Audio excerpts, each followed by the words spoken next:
My name is Ned Jampajinpa Hargraves and I am a Warlbury elder from Uendamu.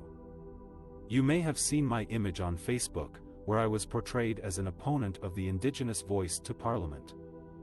But that is a lie. I never gave my consent for my image to be used in that way. In fact, I support the voice and I want to see our people have a say in the decisions that affect us. The image that was used without my permission was taken from a video of me speaking to the media after the verdict of the trial of Zachary Rolfe, the police officer who shot and killed my nephew Kumanjayi Walker in 2019. I was expressing my grief and anger at the injustice that was done to my family and my community. I was calling for a ban on guns in remote Aboriginal communities, where we face violence and discrimination every day. But someone cropped out the context of the video and used my image to spread a false and hateful message against the voice. They wanted to make it look like I agreed with their views, which are racist and ignorant. They wanted to silence me and my people. They wanted to deny us our rights and our dignity. This is not the first time that our images have been misused by people who want to exploit us or harm us. We have seen this happen before with Santos, who used the image of Major Mogi Sumner, a Ghana and Ngarrindjeri elder, in their corporate video without his consent. He asked them to remove his image and apologize to him and to the Gomeroi and Tiwi Islanders who were treated disrespectfully by Santos at their AGM. We have also seen this happen with students who filmed themselves kicking an Indigenous man and posted it online as a joke. They showed no respect for his humanity or his culture. They showed no remorse for their actions. These are just some examples of how our images are used without our consent by anti-voice campaigners and others who want to hurt us or erase us. This is not acceptable. This is not fair. This is not right. We deserve to have our voices heard. We deserve to have our images respected. We deserve to have our stories told by us, not by others who don't know us or care about us. That's why I'm speaking out today against the misuse of my image by anti-voice campaigners. That's why I'm asking you to join me in supporting the voice to Parliament. That's why I'm asking you to stand with me and my people for justice and reconciliation. As you have seen in this video, my image was misused by anti-voice campaigners who wanted to silence the voices of Indigenous peoples and deny our rights to self-determination, cultural diversity and dignity. This is not an isolated incident, but part of a long history of racism, discrimination and oppression that Indigenous peoples have faced and continue to face around the world. Indigenous peoples are the earliest known inhabitants of an area, especially one that has been colonized by a now dominant group of settlers. However, the term has no strict definition and can be used to describe a variety of peoples and cultures. There are approximately 5,000 indigenous nations throughout the world, each with their own unique languages, traditions, knowledge systems and ways of life.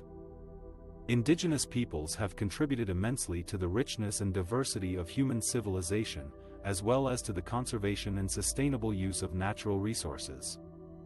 However, Indigenous peoples have also been subjected to various forms of violence, exploitation, dispossession and marginalization by colonial powers and dominant societies. Indigenous peoples have been denoted as being barbaric, primitive, savage or uncivilized. These terms were commonly used during the heyday of European colonial expansion, and they are still being used by certain societies in modern times. Indigenous peoples have been denied their rights to their lands, territories and resources, which are essential for their physical, cultural and spiritual well-being. They have been forced to assimilate into dominant cultures or relocate to unfamiliar places. They have been excluded from decision-making processes that affect their lives and futures. They have faced barriers to access education, health care, justice and development opportunities.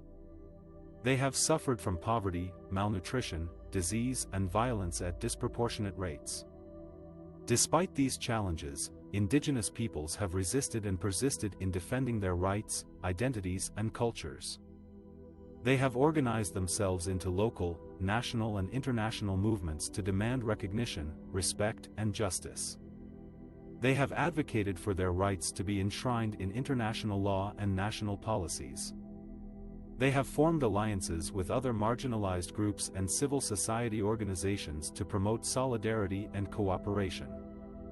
They have shared their wisdom and practices with the world to address global issues such as climate change, biodiversity loss, and human rights. The voice is a powerful tool for Indigenous peoples to express their views, needs, and aspirations. The voice is also a means of communication, education, and empowerment. The voice is a manifestation of Indigenous peoples' cultures, languages, and identities. The voice is a right that belongs to every human being. However, the voice of Indigenous peoples is often ignored, silenced, or distorted by those who seek to maintain their power and privilege. Anti-voice campaigners are not only attacking me personally, but also attacking the collective voice of Indigenous peoples worldwide. They are trying to undermine our struggles for justice, dignity, and self-determination. They are trying to erase our histories, cultures, and contributions from the world. This is why I am calling on you to take action to support the voice and respect the diversity and dignity of Indigenous peoples. Here are some ways you can do so. Learn more about Indigenous peoples' histories, cultures, and rights from reliable sources such as the United Nations, the World Bank, or reputable academic publications. Listen to Indigenous peoples' voices directly through their own media platforms such as radio stations, podcasts, or social media accounts. Speak up against racism, discrimination, and hate speech that target Indigenous peoples online or offline. Report any instances of abuse or harassment that you witness or experience. Support Indigenous peoples' organizations and initiatives that work for their rights, well-being, and development. Donate your time, money, or skills to help them achieve their goals. Respect Indigenous peoples' lands, territories, and resources by following their protocols and customs when visiting or using them. Avoid any activities that may harm or exploit their environment or culture. Celebrate Indigenous peoples' diversity and achievements by participating in their cultural events or festivals, reading their literature or art, or listening to their music or stories. By taking these actions, you will not only help me reclaim my image from anti-voice campaigners, but also help millions of Indigenous peoples around the world reclaim their voice from centuries of oppression. You will also contribute to building a more inclusive, equitable, and sustainable world for all. Thank you for watching this video and for your support.